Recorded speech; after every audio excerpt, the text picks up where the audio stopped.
Hi, I'm Dr. Justin Lin, chronic pain physical therapist at Rehab and Revive. Today, we're talking about one of the most overlooked muscles when someone takes a sudden fall. Slow down! God damn it! Oh God. Damn! Oh my God! The hamstrings.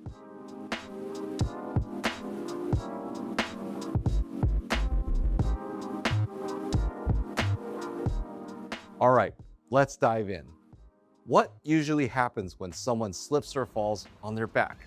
Naturally, their first thought is, oh man, I just wrecked my lower back. What most people don't realize is that your back might not actually be the main victim of that fall. Think of your hamstrings like your body's emergency brakes. When you trip, slip, or lose your balance backwards, your hamstrings work overtime as the last line of defense before you hit the deck. Sometimes they save you, sometimes they don't, and sometimes they end up tearing themselves up just trying to protect your spine. Most people just think of the hamstrings as the back of the thigh, but mechanically, they do a lot more heavy lifting than that. You have three main muscles back there: the biceps femoris, semitendinosus, and the semimembranosus. Because they cross both your hip and your knee joints, they manage two major pivot points at the exact same time. They bend your knee, drive your hip back, slow you down when you're walking or running, help you climb stairs, and absorb shock with every single step you take.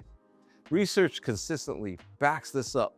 Strong hamstrings keep your knees stable, help you balance out the pull from your quads. When your hamstrings are weak or offline, your hips stop carrying their fair share of the load.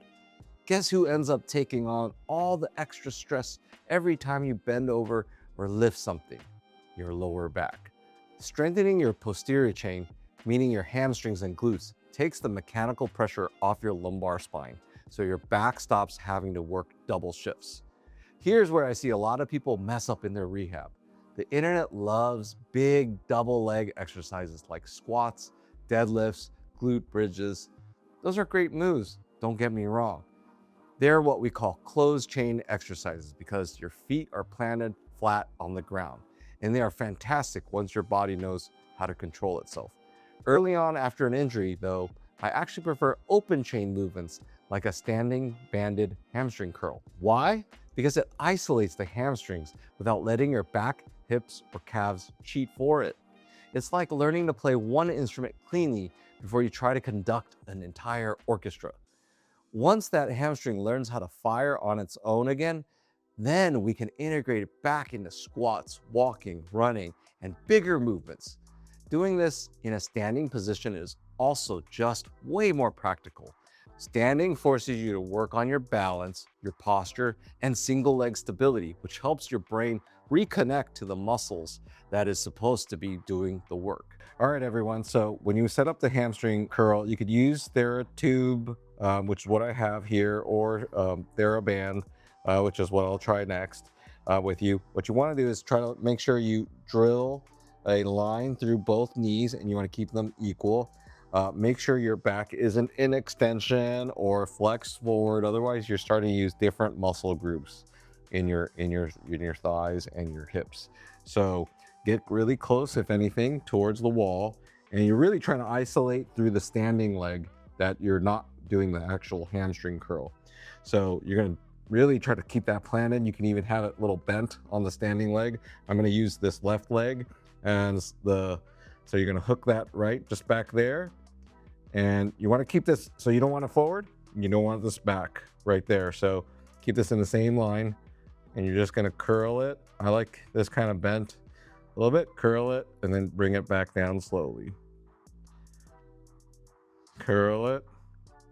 Now the tube offers something a little different. It's a little smaller, more narrow, and that actually requires sometimes a little bit more work. It's like fine tuning. Like if you're holding a smaller pen, for instance, you have to work a little harder to write. So controlling it is tougher. And I'll try with the TheraBand, and depending on colors, some of you might know different colors give different degrees of varying pressure. So same thing here. So keep it in line again, and you're just going to drive it same plane of the knees. You want to do slow and then bring it back down.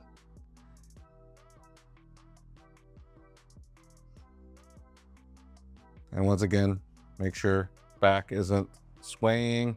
You're not using momentum just to like kick it a bunch of times.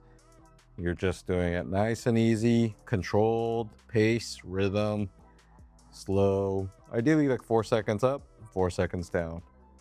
And really giving it a nice controlled squeeze on the way up and controlled release on the way down. There you go. All right, we're back. Your hamstrings are so much more than just knee flexors. They are your brakes, your shock absorbers, and your bodyguards. Half the time, they are the main reason your lower back isn't hurting way more than it already is. Take care of them, and they'll take care of you. Let us know what you thought of this, and drop your questions in the comments box below. Please like and subscribe because it genuinely helps us keep teaching you. I'm Dr. Lin, and remember, we heal smarter.